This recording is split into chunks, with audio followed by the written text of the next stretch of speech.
Know what I'm saying, man? Welcome back, ladies and gentlemen, to the 504 to the 713 podcast. You heard me, boy. I got that man CTP in the building, y'all.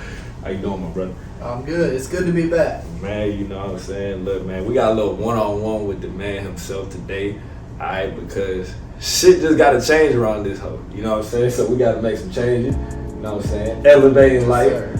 You feel me? You been doing a lot of elevating yourself, baby, right? Yeah, I've been on the grind. He been on the grind, and we told y'all in the last video with my man CTP that he was gonna be on that grind, y'all. So anyway, be sure to like and subscribe right now before we even start this podcast. You know what I'm saying? Because it helps me, and all we trying to do is run it up this year. You feel me? We trying to run it up. We trying to tee it up. And that's what we're gonna do, alright? So anywho. First thing first, bro. How you doing today, bro? You good, man? I appreciate you pulling up. It's pretty early, you know what I'm saying, on a Saturday, so that's real. That's love. I appreciate you pulling up. You doing good? Yes, sir. I'm doing good. Shit, man. Anything been on your mind, dog? Like, nah, I just been chilling, making bread, running the sticks, the usual. Usual, making that bread. Boy, I'll tell you. Man, I heard you got a nice new job, dog. From the last video, you got a new job now. Talk to me about that whole experience from where you was at and now where you are now. So I did pick up a new job tutoring for Humble ISD as an avid tutor. So middle school and high school, just getting to make an impact in these kids' lives and just being a mentor for them in and out of the classroom. So it's just really fulfilling, honestly. So for those who don't know, I used to be a tutor myself, whatever, and I used to find myself like every day. It's a challenge, to how am I going to reach these kids and things like that. So do you truly enjoy like the challenge of, really being that mentor for these kids, not just in the classroom, but, outside of it? Like, obviously you got kids of different races, you got kids of different backgrounds, et cetera, et cetera. So like, do you truly enjoy trying to help each and every one, or do you got, do you got the one where you like, bro, I ain't trying to deal with your shit today? Like, talk to me a little bit about that.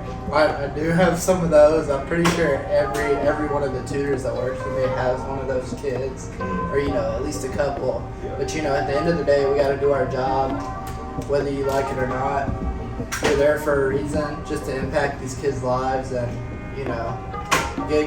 sometimes you got to get a little one-on-one talking with them. If they're willing to open up to you, I really like the job just because I like mentoring kids at that age. So it's just a real blessing for me, honestly.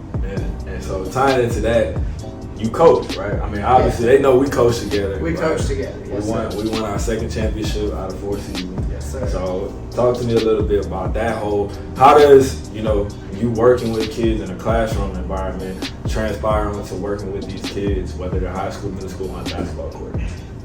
So I was a basketball coach before I was an avid tutor, so I kind of take some of the principles that I use from coaching into the tutoring environment since it's the same age. And I mean, we've been coaching together for what, 5 or 6 seasons now? I say 4. I say 4, like 4 solid seasons. Cause we won 2 chips out of the 4. This season right here that's coming up, we'll be on 5th. So. And we discipline our kids, but we're also the type of coaches that like to have fun with them. So I kind of take that into the tutoring environment as well. So, you do have to be a little hard on the kids to motivate them sometimes, but in the end, they'll realize it's only for the better good. So, or you're not trying to just, be a difficult, like a leader. Like an asshole. Yeah. Right.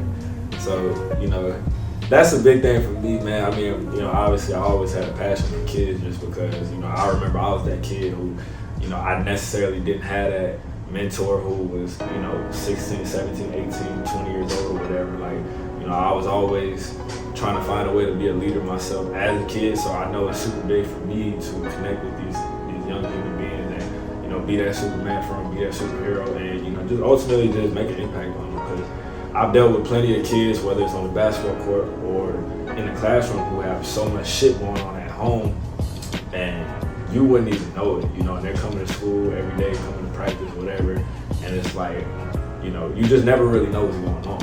I know I was a kid who I had a lot of things going on and no one knew, obviously, you know what I mean? So for me, I always try to keep that same discipline, that principle, and what built me into the young man I am today, you know, when I'm dealing with these kids, bro. So, you know, big kudos and big ups to you for, you know, mentoring these kids in the classroom, taking it serious, having a passion for it, and as well as, you know, coaching as well, bro. So I'm super duper proud of you on that.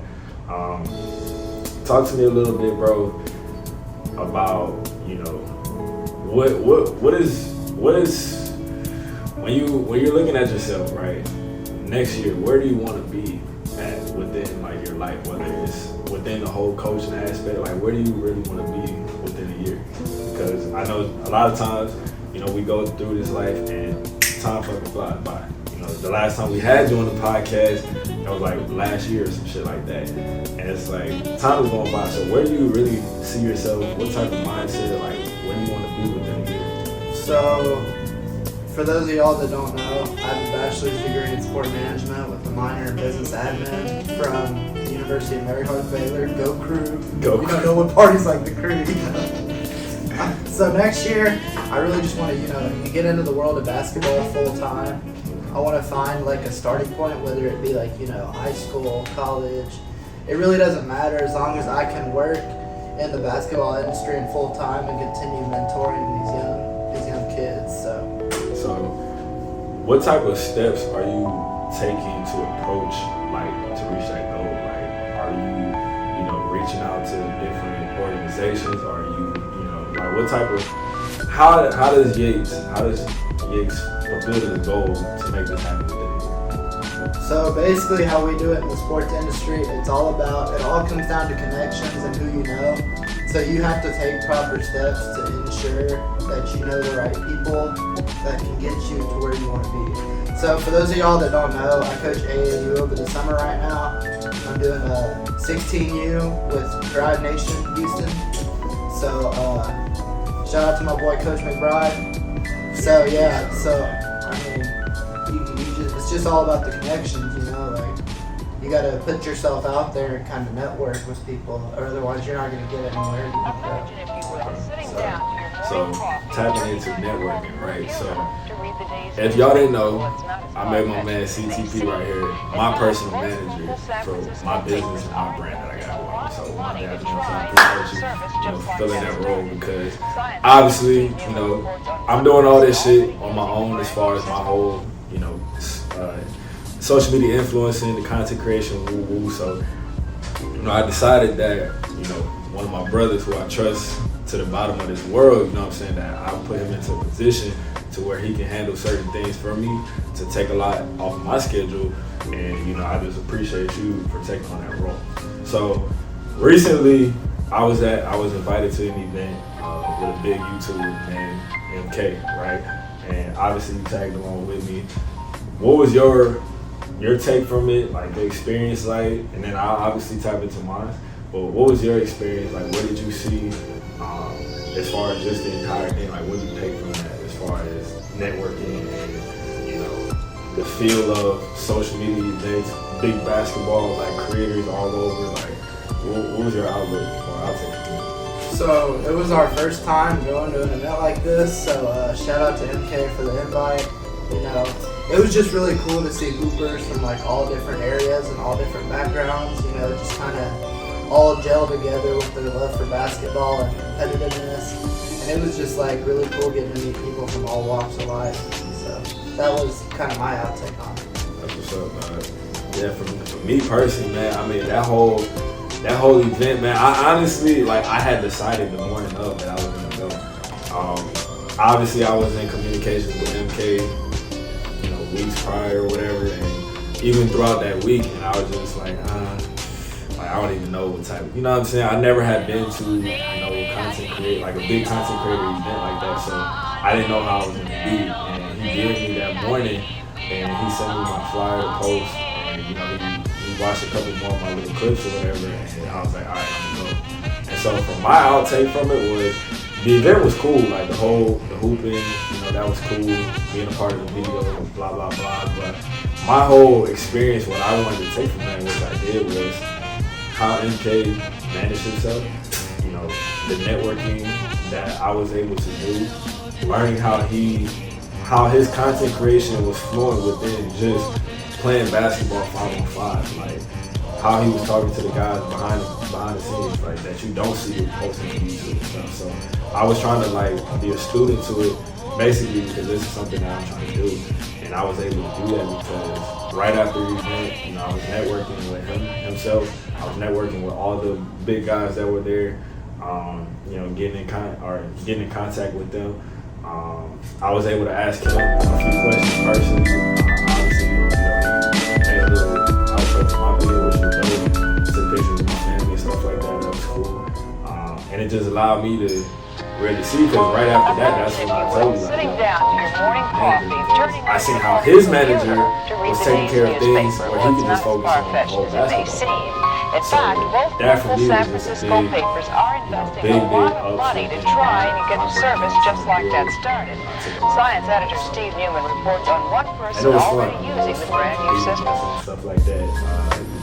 I probably could have did a lot more. I was just so focused on trying to create the content part of it that I didn't really worry about the basketball aspect of it to a certain extent. But it's all good. For me, dog, I think the biggest thing that you should apply to yourself, bro, is you already got the tools, you got the connections to a certain extent. I think it's all about that drive and determination that's going to put you into the position, right? Because at the end of the day, no one's going to hand you an opportunity in this life, so you got to be able to take those risks, take those chances, and go out there and put yourself out there. And I was doing a pretty good job of that, but I just want to make sure that when this time comes around next year, you're where you want to be. You want to always elevate, continue to grow, take things day by day, apply that pressure. Just be there, bro. You got any questions for me, dog, before I tap into my boy relationship life, man? Because we all know that boy CCP. Stop playing with him. All I can do is try. You do a good job. You got anything that you want to ask me, bro? Maybe that you feel like, hey, you might want to know or something like that. I want to know. So my first question is, out of all the hoopers that were educated in Houston, who would you want to collab with the most on content creation? Whether it be a one-on-one, interview, Give me your top three. Top three? If you even do educate yourself, that's cool too. Top three, obviously, number one, I'll put it because man's the shit talker. Like, I'm telling you, he does it for the camera because behind the camera, it's all love and everything. But I'll tell you, that boy be talking mad kind of shit, and it's good. So that would be number one, just because like a thing, like, he told me he's gonna be the one-on-one. But if I took him out the equation because he's already a big concentrated, my number one person I would want to collab with to get something done is probably ATM. He was nice. I liked his energy. Like he's just in his own world. Like, and he's hooping. He's really just trying to make a life for himself, and he's going everywhere and doing everything. So that was pretty dope to meet him and see. Like I said, a cool dude. Number two, I'm gonna go with my man, the pro himself, Trey Ball. I mean, that dude, he was on my team at the event, and just seeing a little bit of his journey and like kind of looking at his story, whatever like that, it made me have a more so respect for it. And he's just a hard worker, bro. And he's nice. Like he really is nice. Just seeing him do a couple things like on the court was like, yo, that's a pro for real. And I just love the fact that he always has his head down. He's always ready for the opportunity. And he's shown love. Both of them guys have actually shown love to me on my Instagram since the event. So shout out to them two guys. And third, man, I'm gonna have to go with probably like the human cheat code, man. That boy is a killer, man. Like my light skinned brother, he a killer.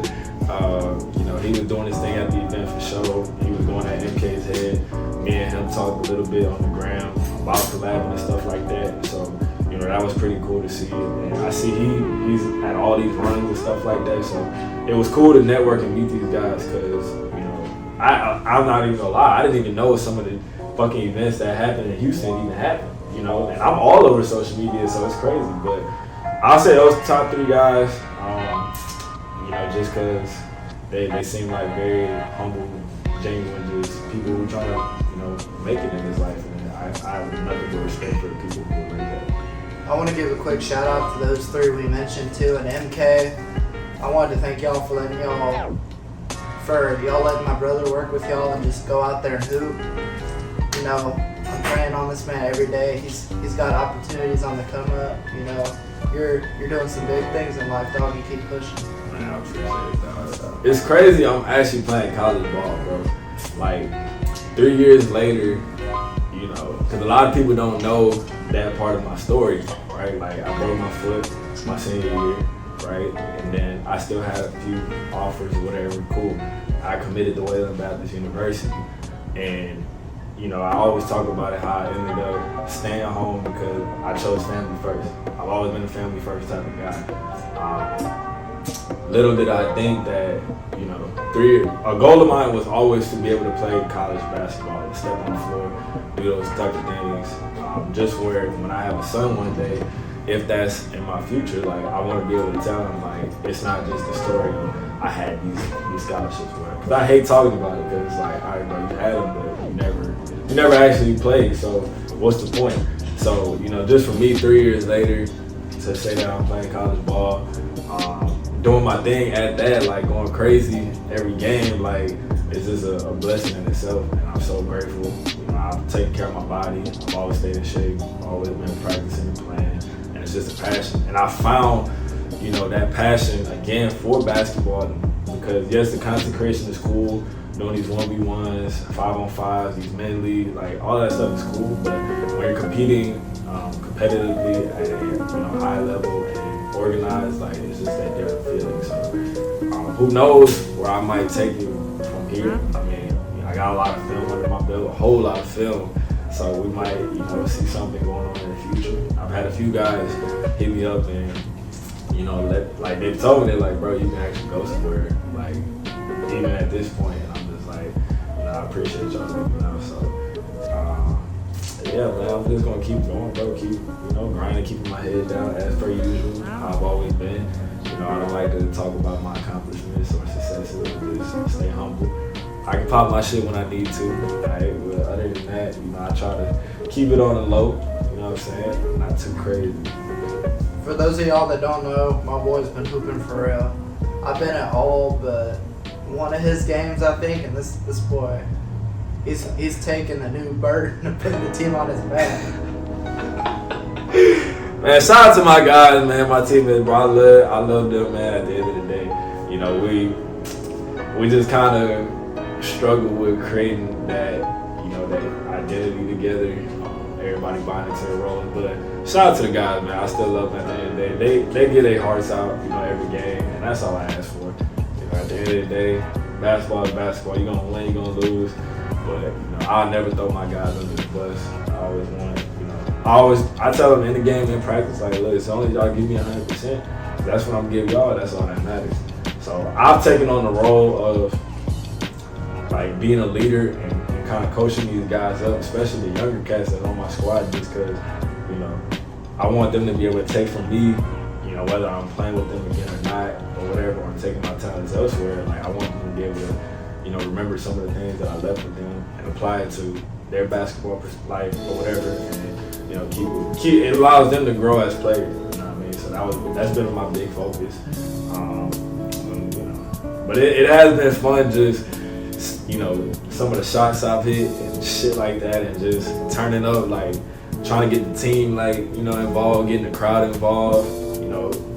Fans coming up to me after the game, like telling me how they just enjoy watching me, put on the show. Like, that's some pretty cool shit. Like, high school I had my little fan section, whatever, but that shit, what I'm saying, it's not really. This is different. And I mean, at the end of the day, it's all about having your teammates back with you regardless of the result. Right? Oh yeah. It's like, it goes back to a saying we use with our young kids when we coach together. They don't quit on us, we're not going to quit on them, period. No matter what the result, I mean, we're just here, you know, to spread our positive influence, basically. That's all it is, bro. Like in life, like you're gonna win and you're gonna lose. And so what I try to, you know, teach these kids and teach these, you know, young adults or whatever is that you're gonna win and lose, but you can't quit in life, right? When life throws you these curveballs, you gotta keep it pushing. You know, you gotta take every day, one day at a time. You gotta try to do your best to be as optimistic as possible, and you know, just try to figure out what that next step is that's gonna help you achieve what you want, achieve your goal. You know what I mean? Ultimately, you're gonna have failures, but that's gonna build onto your success. You know, and so that's just the biggest thing that I try to preach, even to, you know, my friends or my family, whatever. Like, everything is not always kosher. I understand that, but you know, and I'm not gonna sit here and say like I'm always 100% positive. Like, I have my days too where I like to look at it as I can't be Superman. Sometimes I gotta be Clark Kent. That's what I tell myself, because I always try to be Superman for everybody, but sometimes I gotta be Clark Kent. So I just try to apply that every day. You know, practice what I preach, and I just keep it pushing. You know, but man, bro. So let's talk about like your whole your love life, dog. What's going on, bro? Any new news, dog? Like what's happening, bro? I do got one new girl. Oh shit. Y'all don't take that the wrong way. I'm not a hoe. I promise. In case you know, y'all thought, you know, one girl was me saying I had multiple, but I don't. I mean, fuck. Most of these people around here got hoes, man. So if you got hoes, you got hoes. But you I don't. You don't. Because I keep it 100. You know, I stick to a single female. I don't have hoes. Never That's had. good. I've honestly never been a dude like. Obviously, I'm Mexican, right? Obviously, you know, I fit this stereotype. According to motherfuckers on social media, I try to, you know, get the acceptance of people on social media. Steph Curry. Not either, bro. People they swear to God that I'm just a hoe. They swear to God that I try to act different on social media.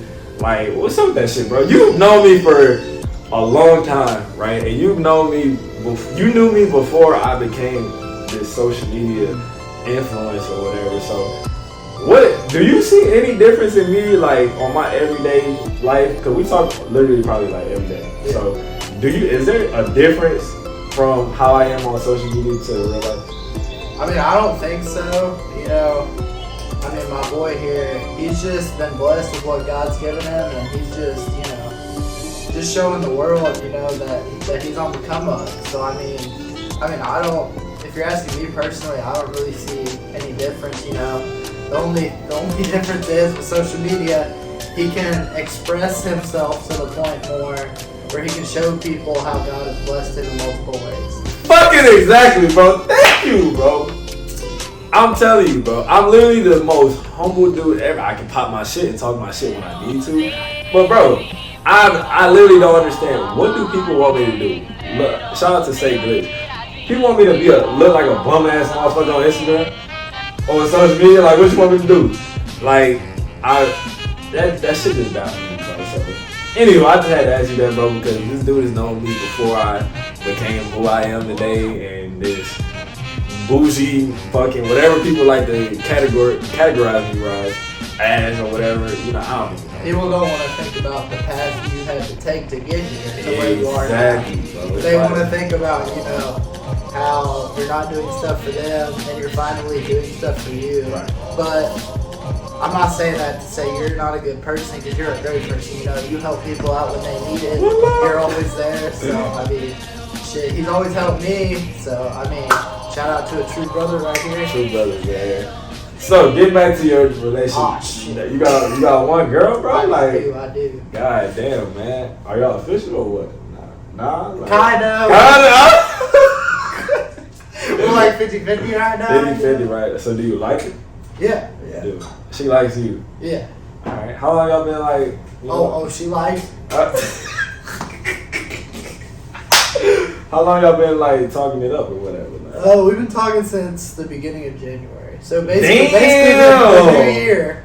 Okay. You know, your boy had to branch out and go on dating apps. Sorry to say, it is what it is. All right. Your boy wasn't getting nothing. So I mean, shit, you gotta branch out sometimes. You feel me? Does the dating apps work, bro? Yes, absolutely. It may only last in one date and then you get ghosted, but that's fine. So it worked in the first place. It did its purpose, even though, you know, shit. I mean, do you recommend people to try to take the old traditional route of going outside, going to these malls and trying to find them love, or do you recommend going on these motherfucking apps, swipe till you find somebody? What do you recommend? So basically, at the end of the day, I think it depends on your personality. You know, like if you're just like a super social person, you'll go up and talk to anybody. You don't give two shits about who they are. Right. Then I recommend you go out in person, probably to like, you know, I don't want to say go to a bar or some shit, because Right. you know all the drunkards be at that. Yeah, home. that is facts. I mean, me personally, I wasn't into dating apps at first, but I got more, you know. And for me, it was like a comfort level thing. I just have to get like comfortable with expressing myself on these apps, you know. Yeah. It's not that I'm not like a super social person. Don't get me wrong, y'all. I'm Right. like a, You that guy. I'm like a fucking outgoing fanatic. So I just get nervous in person when I be talking to females, you know, because it's like, it's like, oh shit. Right, bro. Let me tell you the one tip that I can give you, bro. Never get nervous, bro. They could be the most finest. I'm talking about got all the qualities. I'm talking about like, you know, preference wise, bro, fit your category, bro.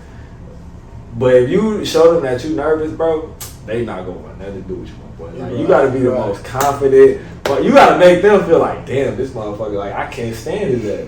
Bro, I'm trying to tell you, the key to getting these females, bro, is making them hate you, bro. Because if they hate you, they're going to always want to be around you, bro. No matter how much they try to deny it or put on the front, they're always going to want to be around you. That's facts. You know what I mean? So He just speaks facts. I'm literally trying to put you on game, bro. I'm trying to tell you, bro. Shout out to my man, Brother C, by the way. Brother C, He bro. couldn't make it here for this video today, but I wanted to let him know. Like, That man's a sexy ass dude. I ain't gay, but I mean, shit, that's my boy. Brother you know? C, dog, man, we love you, bro. You know what I'm Love you, saying? bro. You gonna find you a female, bro. As you can see, my boy locked up, man. Basically, damn near. And I know you be blushing and shit to these people, bro. Make the female be like, damn, like I want this man. You know what I'm saying? Like you gotta do the little things. You know what I'm saying? Like shit. I mean, brother, you got the tattoos and everything. Brother, Shit. brother. You got the chain. Brother. You got the earrings. You Brother, even got a damn beard, motherfucker. Brother, you literally got everything, brother. So keep your head up. You know what I'm saying? But yeah, bro, I'm telling you, if you ever get nervous around these people, bro, don't, bro. I'm telling you, cause me personally, like, shoot, I know there's a time where I've been nervous, right? But I ain't gonna show that shit, right? I'm gonna just act like I'm that guy. But do I know what? It's like J. Cole, bro. Like that one song where he was talking about, it was like Wet Dreams or whatever, and he talking about, what he said some shit about like they were about to smash or whatever, but he ain't never like did this shit before, and she was like asking, but he literally said he was all like, yeah, I did this shit. Like he told her I did this shit, but he never did. And so that's the same like principle, bro. You gotta show these females you're that guy, you know, cause that shit me, you know, I ain't gonna sit here and say that I'm a King Tut or anything. But see, the reality is, you know what I'm saying? You are that guy. I am that guy. You are that guy. I am him. Mr. Father Doug himself. You feel me? You know what I'm saying? So, do you see this, you know, potential relationship? Do you see it like going anywhere, like truly going anywhere, like, or are y'all just like continue just to talk and try to like, well, where do you see yourself within a few months with her? I mean, we're kind of just taking it day by day right now. Damn, you sound like me, dog. Just enjoying each other's company, you know, kind of seeing where everything leads. So, I mean, it is what it is. I mean, we gonna see where it goes. I like that mindset, bro. I am locked in, though. I am locked in. I fuck with that, dog. I'm a big advocate when it comes down to relationships. I think that you should take things day by day. Because honestly, bro, one day a motherfucker can wake up and be like, it is what it is. And I don't want shit to do with you. You can come and pack up and get all your shit. But another day they'll be like, I literally don't want you to leave. Like, stay here. Are you not coming back? Like, I'm telling you, they wake up Like, this is dudes and females. Like, the bottom line is, like, you can literally wake up and fucking have completely different feelings. So I'm a big advocate on taking things day by day. You know what I'm saying? So I encourage you to continue to fill out, you know, try to build something, you know, with that person. Even if she has her moments where she's all like, bro, I don't want shit to do with you. Like, you know, fuck you basically, bro. If you really like her, bro, make her feel sad about that shit. I think that's the biggest fucking key. Make her feel sad. And when I say that, she gonna be like, she could be so pissed, and she be like, damn, I really just made him feel like that. And then she gonna forget, like, her being mad. You know what I'm saying? So that's really the ultimate key. It is not manipulation. Trust me, I'm trying to tell you, it's not manipulation. But it's literally a secret to the sauce. I'm trying to tell you, bro. Because these females, bro, they will get mad at you for nothing. Or sometimes they have a valid reason, but they will take it to the next level. And then they will try to make you feel like the worst motherfucker on the planet. So, because they do that, you got to return that energy. And you got to make them feel like the worst motherfucker on the planet. But they're not going to feel like the worst. They're going to be sad about it. Can we agree it depends on the female, though, for sure? No. I think 95% of the females in this population will, if you make them feel sad, they're going to be like, damn. You know what I'm saying? I could be wrong, though. You know, this is only my experience. And they stay in that sad mindset, too. They do. It takes them at least a couple days to come out of that. You know? Right. Because then when you finally go back and pull up on them, they're like, damn. I really was talking to bro like that. Like, damn, this lovely individual. Like, I really just made his night shit. Like, I'm trying to tell you, bro, that's just all in the game, bro. Don't let whoever, you know what I'm saying, your girl potentially, don't let her ever make you feel bad. And also, don't apologize for no reason either. You know what I'm saying? Like, always make sure if you apologize, it's for genuine reason. You know what I'm saying? I think that's the biggest thing. So, you know, just keep taking it day by day, my boy. Like, hopefully, you know, she ends up official, man. We'll see. You know, I have met her. I think she's fucking hilarious. Like, I love her. You know what I'm saying? Shout out if you watch the video, you know who you are. I fucking love her, man. She's funny as shit. She gels right in. You know, she got my back for sure. You know what I'm saying? That's why if you got my back, I got your back. Yes, sir. We already know. If you got my back, I got your back. I'm not gonna fold on you. Cause you know us, we don't be on that fake shit. Come on, man. We're not with that. Loyalty is key. And shit. I've been loyal to this brother from day one, and he's reciprocated Never the same folded. way. So I'm telling you, shout out to you. You know what I'm saying? You know who you are. I appreciate the loyalty you already shown me. And how many times has she met me? Like what? 4 or 5 times? Yeah, something like that. She came to 2 of the games. No, it's probably like 6 or 7. More than that. Yeah, she came to 2 of my games. Shout out to her. Drove my man to my game. I mean, come on, bro. You a pimp, dog. You gotta drive to the game. That's what I'm talking about. I had to do what I do. Do what you gotta do. But anyways, dog, man, look, I appreciate you coming today, you know, to be on another episode of the podcast, bro. I'm glad we was able to talk about, you know, yourself and where you've been as opposed to the last video. Talked about our relationship a little bit, talked about your relationship, so I appreciate you tapping in. Do you got anything that you want to, you know, end with, or you good? No, I said it all, I think. Said it all. Well, I appreciate we do have some, since I'm his manager, you know, I'm tuned into this stuff now. He do got some big content for y'all coming soon, all right? Like we said, we're going to try and collab with maybe some of the MK event people. I mean, y'all just have to see what's up. Man, y'all got to subscribe, bro. That's the only way y'all got to subscribe and follow my social media, man. Follow his social media. We do got a lot of events planned. You know, obviously, we got to take this shit day by day, but we got a lot of shit in the works. I got a lot of goals. I got a lot of aspirations that I want to have achieved by the end of this year. So I appreciate y'all watching another episode of the 514-713 podcast. Be sure to hit that like button. Be sure to hit the subscribe button. Let us know what you thought about the episode. I do got to say one thing. If you don't subscribe to my brother, I'm sorry, but we can't be friends. We can't be friends. You're dead to me. You're out of my circle already. You're dead to me. I mean, shit. But I appreciate you guys yet again, dog. Like I said, my boy, always coming through, dog. Yes, sir. It was a pleasure to be back. Always, man. And y'all be ready for the next video. Watch the video that pops up right here. Subscribe right here. Whether it's vice versa, I don't even know. But I'll see y'all next video. Motherfucker.